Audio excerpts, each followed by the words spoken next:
के काले कागज वो तमाम वो अखबार गवाही देंगे कि उस समय जब सारा सिस्टम और सारी सरकार चुप्पी साधी हुई बैठी थी, तब कोई एक लड़का था जिसने राजस्थान के युवाओं के लिए, जिसने प्रदेश के नौजवानों के सपनों के लिए, जिसने किसान कौम के बेटे बेटियों के भविष्य को बचाने के लिए उस जयपुर की सरजमी पर, उस जयपुर के शहीद स्मारक पर जब सारे लोग खिलाफ हो गए थे, फिर भी उसने हार नहीं मानी थी। एक अकेला लड़का उस लड़ाई को लड़ रहा था और हमें विश्वास ही नहीं, हमें पूरी उम्मीद है, हमें पूरा अटल विश्वास है हमारे नेता पर कि इस लड़ाई को हम पुरजोर तरीके से जीतेंगे। और वो दिन दूर नहीं है जिस दिन हम इसी शहीद स्मारक पर, इसी शहीद स्मारक की पावन धरा के ऊपर उस तमाम जयपुर की उस पर्ची सरकार के सामने ढोल बजा के हम जीत का जश्न मनाएंगे कि देख लीजिए तुम सब हार के इंतजार करने वालों। मैं उन लोगों को कहना चाहूंगा कि हमारे हक पे बैठकर, हमारी हक पे बैठकर हमारी हार का इंतजार करने वालों, तुम जरा इंतजार तो करो। सत्य की लौ बहुत लंबी होती है, जीत का जश्न हम मनाएंगे, तुम जरा इंतजार तो करो। तो मैं तमाम साथियों से कहना चाहूंगा कि आप उम्मीद रखिए, विश्वास रखिए, हार मत मानिए, क्योंकि उम्मीदों का दामन अभी छूटा नहीं है। हमारी असली लड़ाई की जंग तो अभी शुरू हुई है। साथियों, लगातार पिछले 2 दिनों से सोशल मीडिया पर हमारे किसान नौजवान की आवाज, हमारे लड़ाके हनुमान बेनीवाल के ऊपर आरोप प्रत्यारोप और साजिशें लगी हुई है।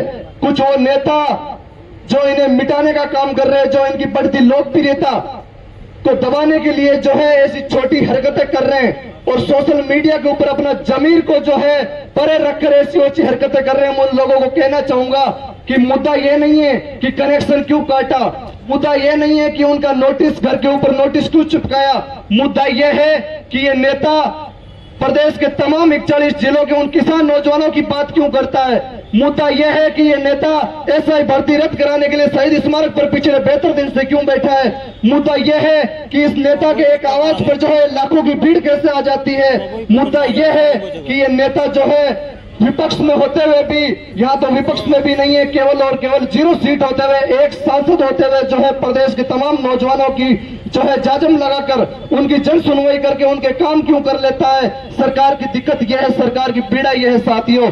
तो मैं सरकार को कहना चाहूंगा कि कनेक्शन भले आप एक नहीं कितना ही काटिए, लेकिन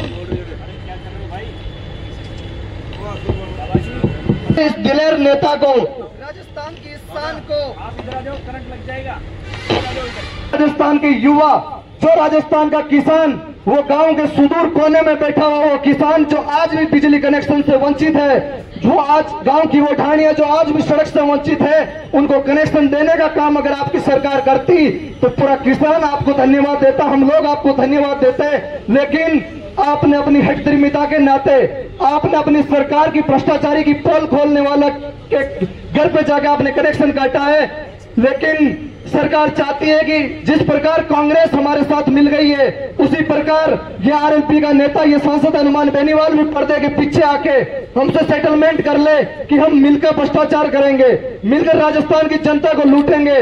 लेकिन हमारा हनुमान ऐसा नहीं है। हमारा हनुमान प्रदेश के नौजवानों के दिलों में बसा है, वो किसान और नौजवानों के संघर्षों में है।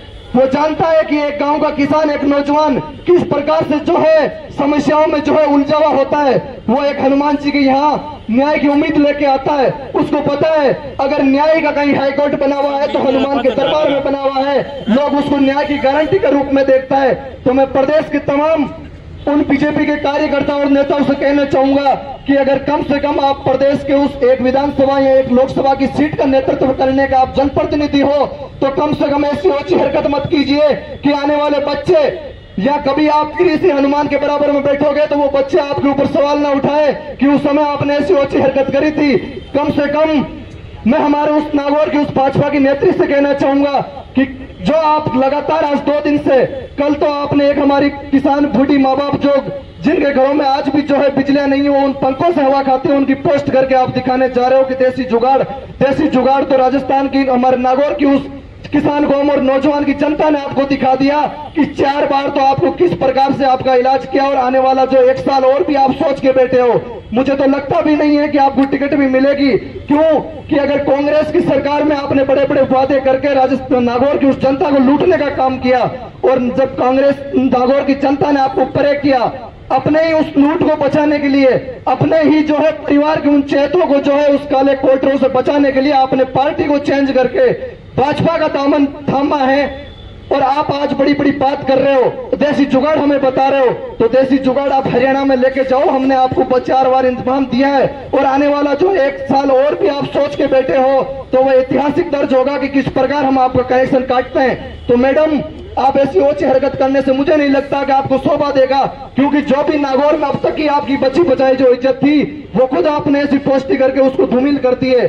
तो मैं कहना चाहूंगा उन तमाम लोगों से कि कनेक्शन और नोटिस और हटके इस बात पे आप सोचिए कि किस प्रकार वो लड़ाका राजस्थान के उस युवाओं के लिए लड़ रहा है, उस किसान कौम के लिए लड़ रहा है। जब जब किसी ने भी हनुमान को पुकारा है वो हर गज उस जगह पे गया, उनको न्याय दिलाया है।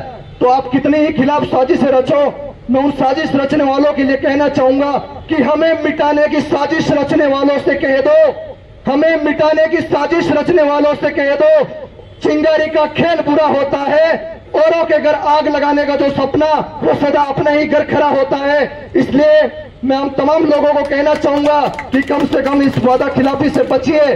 आप वो वादे की नहीं है कि सरकार में आई हुई आपकी जो भाजपा की पार्टी है जिनको 2 साल हुए, आप बताइए कि हमने क्या किया है। अगर आप कुछ करते, जिधर भी देखो धरने चल रहे हैं, जिधर भी देखो आंदोलन चल रहे हैं, जिधर भी देखो हर कहीं पीड़ित अपनी आवाज उठा रहा है। आज हम लोग जो लड़ाई लड़ रहे हैं ये आपकी उस पुलिस प्रशासन की लड़ाई है, ये राजस्थान की उस आंतरिक सुरक्षा की लड़ाई है। जो पुलिस सबसे पहले हर किसी किसान और पीड़ित की आवाज उठाता है तो वो पुलिस के पास जाता है।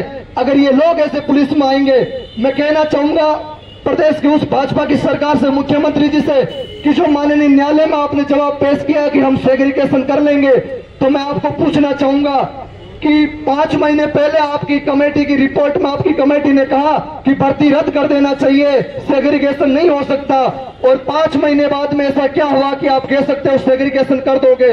कैसे करोगे आप सेग्रीगेशन? वो इस भर्ती का मुख्य आरोपी यूनिक धाम्बू, जिसने 35 दिन पहले अपने फोन से जो है मोबाइल से उसमें फोटो खींचकर पता नहीं कितने लोगों को उसने बेचा है, जो आज भी आपकी गिरफ्त से दूर है। कैसे करोगे आप सेग्रीगेशन? क्या आपने यूनिक धाम्बू को पकड़ा? क्या आपने सुरेश ढाका को पकड़ा? क्या आपने उनके मोबाइल को पकड़ा कि पता नहीं उनके मोबाइलों से कितने लोगों तक वो पेपर पहुंचा है?